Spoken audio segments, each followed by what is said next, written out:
Hey, it's another week, another recipe, and today we are trying a Scottish oat cracker from World War I that's hearty but pretty delicious, along with some chatty history bits. Come join me.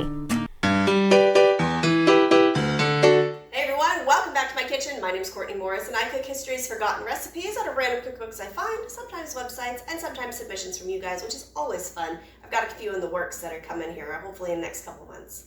Anyways, if you're new here, I hope you stick around, I hope you enjoy the video, and I hope you consider joining the community. We have a lot of fun here, and if you're coming back for more, hello again. I hope you enjoy this. Perusing archive.org for old things and old recipes, I found one from 1918 called 100 Thrift Recipes that use little wheat, meat, fat, and sugar. And there's a printing company called Classic Reprints, I think that's what it's called, out of India, that will take these old pamphlets and books and reprint them. And this was a very small pamphlet, but what I love about it is 1917, 1918 was the end of First World War, and in World War I, the food distribution problems across the countries were so bad, like just absolutely awful. By the time we get to World War II, that's the reason things were rationed so stringently, was because they looked back and said, never again, we're not going to let the people starve. And in about 1917-18, you actually had a program where Americans were voluntarily giving up sugar to be able to ration sugar overseas. So everybody was rationed, which I think is kind of cool that, you know, allies kind of helping each other out. But that also means that people who were used to using copious amounts of sugar had to do something else. Same with the fat, same with any of the resources. I mean, really, it was a bad situation. So when I saw this, I was thinking, okay, this would be really interesting, but the recipes are not what's valuable to me in this pamphlet. What is valuable is the information on ways to save sugar, ways to save, clarify, utilize fat sources and substitutes. Just the general notations in here are invaluable knowledge to know. So even though right now it seems like things have leveled out, supply chain is not so bad, I can go to the store and get whatever I want, but think about a couple years ago, I had to fight a lady for a 10-pound bag of flour because it was the only one on the shelf. They were only putting out so many because they only had so many, and I actually had to fight somebody at the grocery store for a 10-pound bag of flour. I mean, as petty as that sounds, but that's what you have to do. These kinds of things and the tips that are in here, not only the recipes, but the tips that are in here that our predecessors knew and how to do it and how to do it on less is going to become invaluable probably sooner than later. All right, so today we're going to be making Scotch Oat Crackers. That's hard for me to say. Anyways, it's 6 ingredients. Gluten-free, it's oats, milk, molasses, fat, soda, and salt. I'm assuming the Scotch comes from the oats, because when you think of Scotland, I guess you think of oats. Otherwise, I'm not entirely sure why that's the only thing in the oatmeal section that delineates that they're Scotch.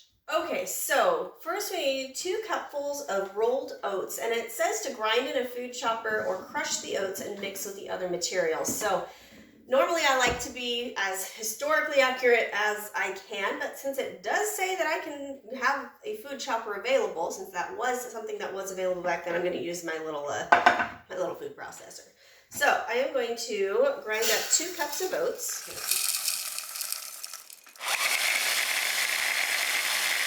Okay, I could have used my Vitamix for this, and I may have probably should have, but I didn't want to get it out. That would have given me a really fine flour, but I think this did okay. I think this will be all right.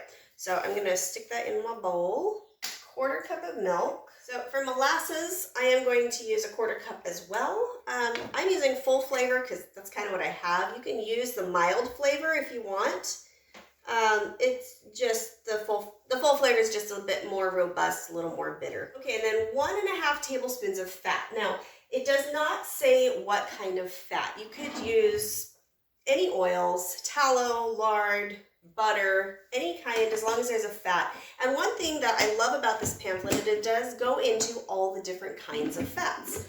And what's funny, what really kind of cracked me up was in our day now, if you tell someone you use lard or tallow, they're going to either look at you like, what is that? Or, ew, why would you do that? And because it's all about the vegetable oils nowadays.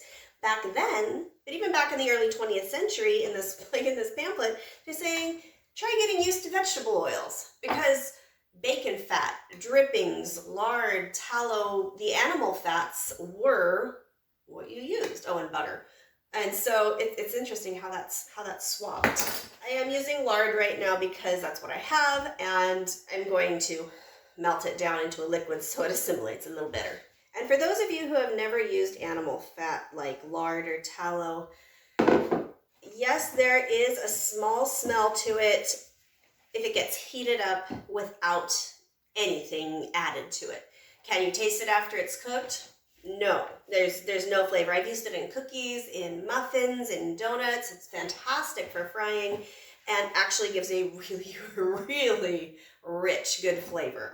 It's really, really good. You can also save your bacon fat and render it to be a pure fat. I think a lot of people get kind of mixed up with the bacon fat of thinking it's kind of gross and bacony is because they think that you just use it, scrape it straight out of a pan. You have to process it. You have to get the bacon's meat out of it, the burnt parts out of it. You have to render it until it is pure white and doesn't taste like bacon. It is a process, but I think there's just kind of there's a lot of misunderstanding when it comes to reutilizing animal fats. That's a whole nother video, whole nother segment. Anyways, back to this. 1 teaspoon salt, and then a 1/4 teaspoon baking soda. And one thing about getting to know all the different kinds of fats is that when you can't use one or you don't have one available, you have a backup plan, because fat is where the flavor is, no matter what kind of fat you use. It's just once you omit the fat, you tend to lose something. And so if you just get to know the different kinds, you're going to be a lot more well-rounded cook, whether it's historical recipes or modern day recipes. Because quite honestly, right now, what is this, 4 pounds of lard is cheaper than a standard size bottle of olive oil right now at my store. And I shop at the cheap store. Okay, so I have made it smells like a molasses oat ball. I mean, but it honestly does. There's really nothing spectacular about it. Now I have to think, because it says roll out into a thin sheet and cut into squares and then bake for 20 minutes. Now this is moldable enough, it's sticky, but it's not like cookie dough where you can just roll it out. It doesn't hold together, and it could be that I didn't make it fine enough, but it could also be that it's oats. So I think what I'm going to do is I'm going to roll it onto my cookie sheet and then cut it, so I don't have to move anything around, because if I roll it here and try to scrape it, it's just going to mush. So, okay, so now it just says roll out into a thin sheet, cut into squares. So this is not going to take up the entire pan, but I'm just going to roll it out until it's flat. Okay. Saran wrap is going to be a good friend here, because as you can see, it's sticking to my rolling. Now, in the olden days, they probably would have just used like a waxed paper, but I don't have any waxed paper. I have parchment paper, but it's the wax is what you want.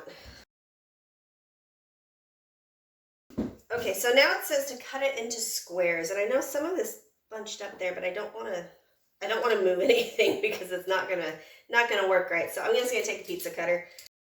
Okay, so there it is. It smells good. I mean, they look really good. They actually look kind of healthy, actually. So now it says to bake 20 minutes in a moderate oven, moderate being about 350. I'm gonna stick these in for 20 minutes and see how it goes. So while that's cooking, I thought I'd go on and show you. So there's a whole section on sugar saving hints that go all the way to the other page, ways to save on sugar. There's recipes for little or no meat, which they consider fish as no meat. And then here's a section on ways of saving fat. And there's pages of this. Meat trimmings, cracklings, don't waste ham or bacon fat, which I highly suggest. How to save your cream. And look at this is pretty invaluable as well. I don't know if you can see that well. There we go. there is your exchange values. Now, oleomargarine is just margarine. They dropped the oleo part sometime, I think in the 1960s, maybe 70s. I don't remember, but that was recent.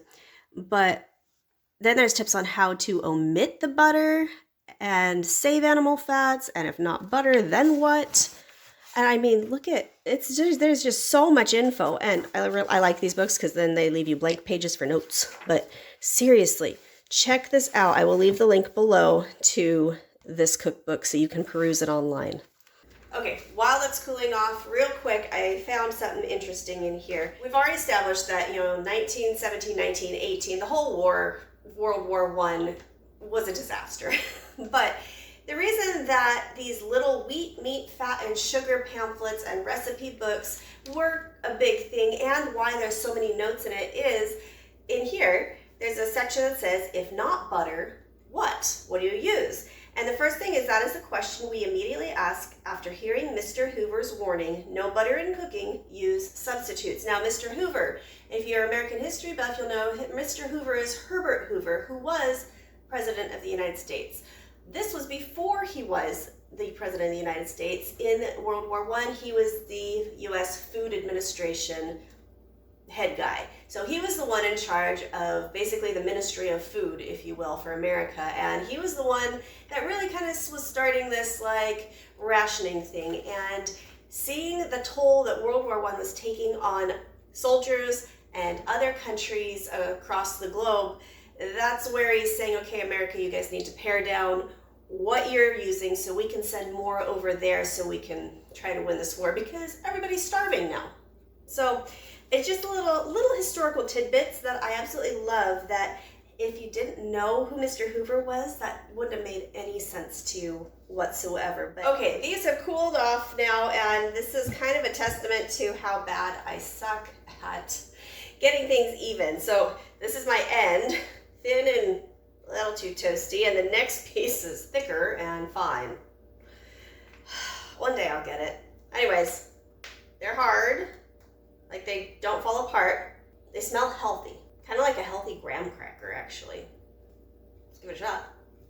Oh, they're chewy.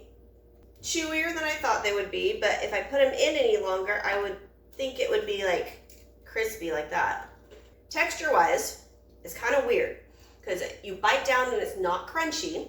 It's soft, but as soon as you start chewing, it becomes oatmeal in your mouth. Like, it's like instant oats. Flavor-wise, for the lack of smell that it has, like, it does have a faint smell, the flavor is quite robust. Although anytime I have a cracker, they usually put cheese or something on it, so cheese would not be great with this. I mean, you'd have to have a very specific cheese, I think.